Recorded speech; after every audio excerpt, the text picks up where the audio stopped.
You are listening to the Horse Radio Network, part of the Equine Network family. Greetings, everyone. Coach Jen here, and thanks for tuning in to Horse Tip Daily, episode 1518. Today's topic is part 3 of our educational barn building series featuring indoor arenas.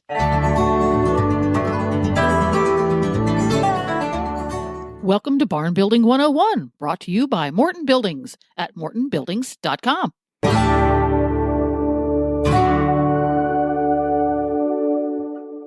Glenn here, founder of the Horse Radio Network and host of Horses in the Morning. The educational series that we started last year on horse insurance and trailers have proved both popular and educational.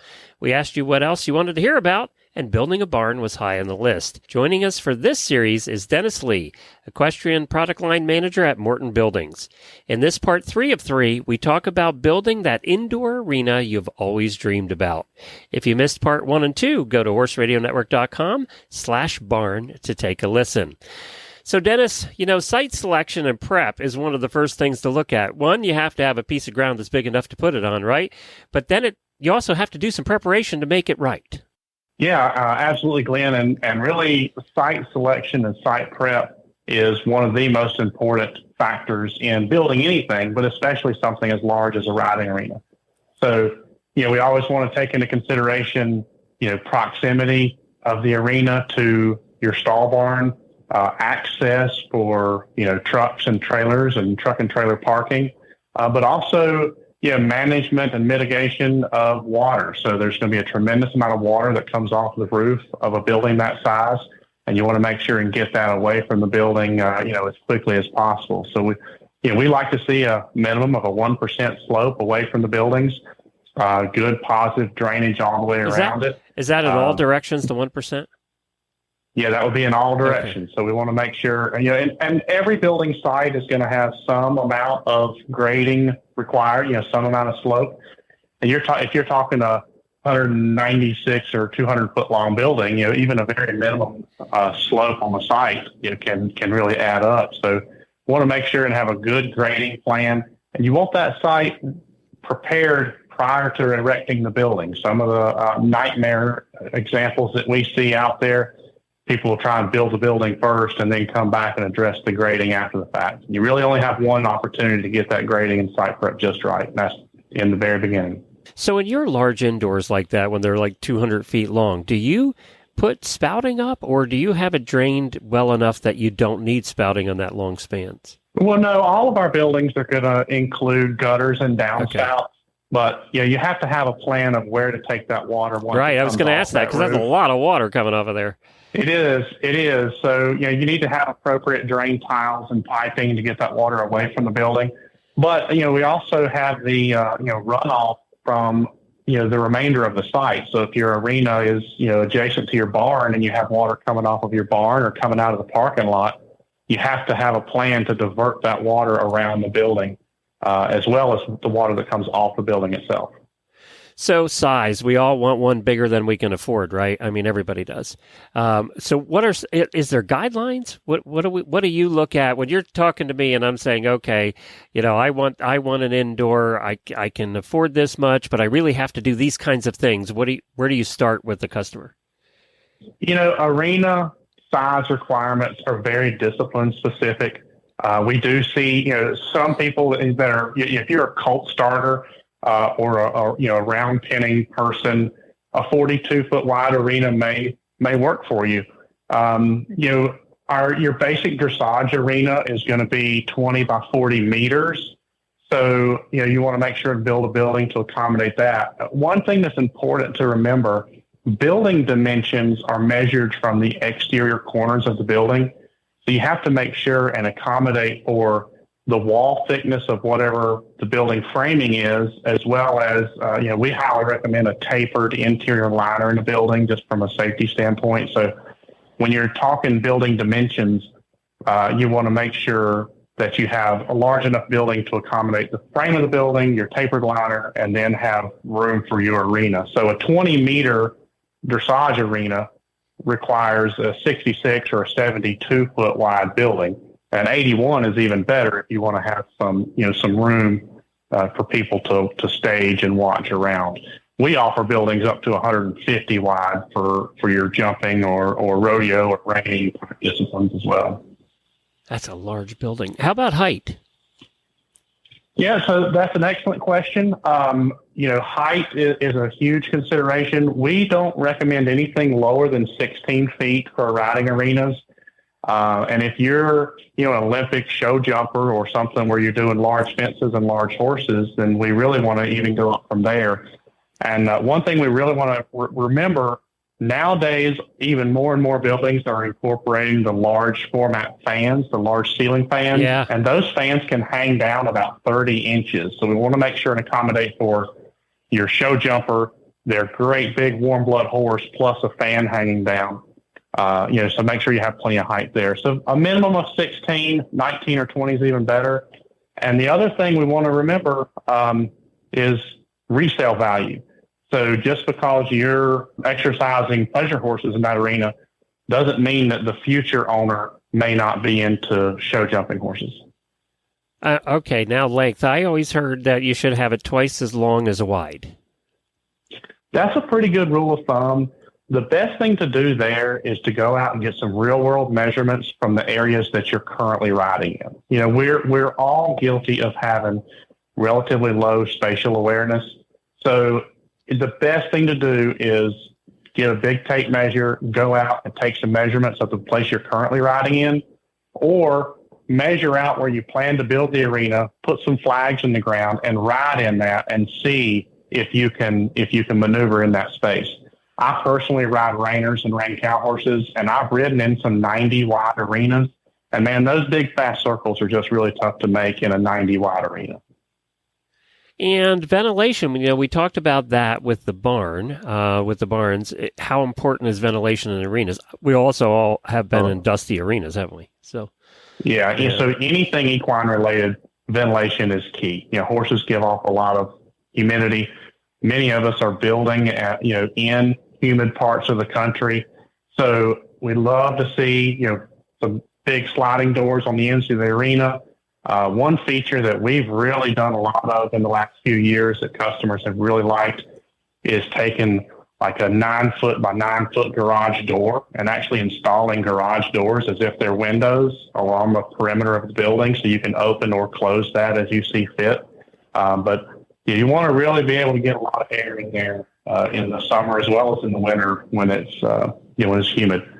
Dust control, there are arena dust control systems. We've installed several of the misting type of systems that help to control dust. Remember, when you're using an arena misting system, then you're introducing even more moisture into that building. So you want to make sure that you have it properly ventilated or you'll have a condensation issue.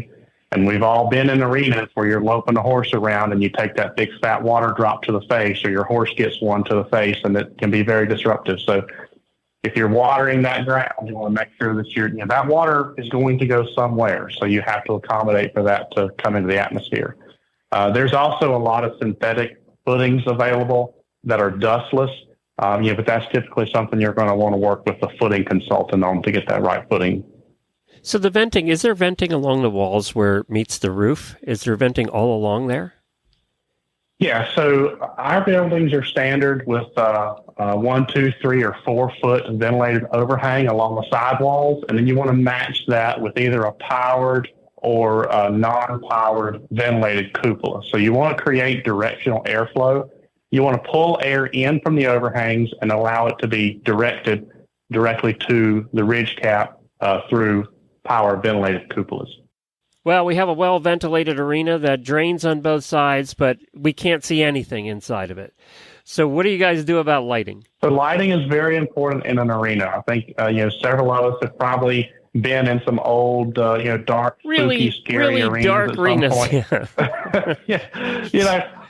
So we love natural lighting. You can do skylights with a vapor barrier on them. They're great for pulling in, natural lighting. There's also what's called a sky belt, which is where you use that translucent skylight panel along the side walls of the building to bring in more light. And then, of course, we're generally going to supplement with a really well laid out supplemental overhead lighting. The LED panel lights are very popular. They pull, relatively little power.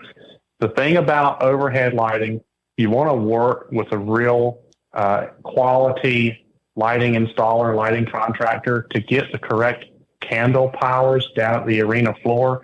And it is very important to minimize shadows. So we know horses are looking for things to be scared of generally, and you don't want to be loafing a horse around and have it spook or shy from some weird shadow on the floor. So most now LED lights are pretty much what's put in? Oh, it's about all that we're doing nowadays, yeah. So they make a 2x4 and a 2x2 LED panel. They're dimmable.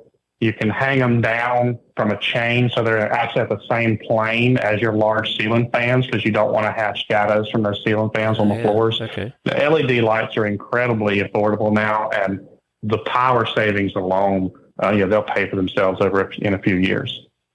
And any other things to consider when you're building your dream arena? We briefly mentioned the tapered liner earlier.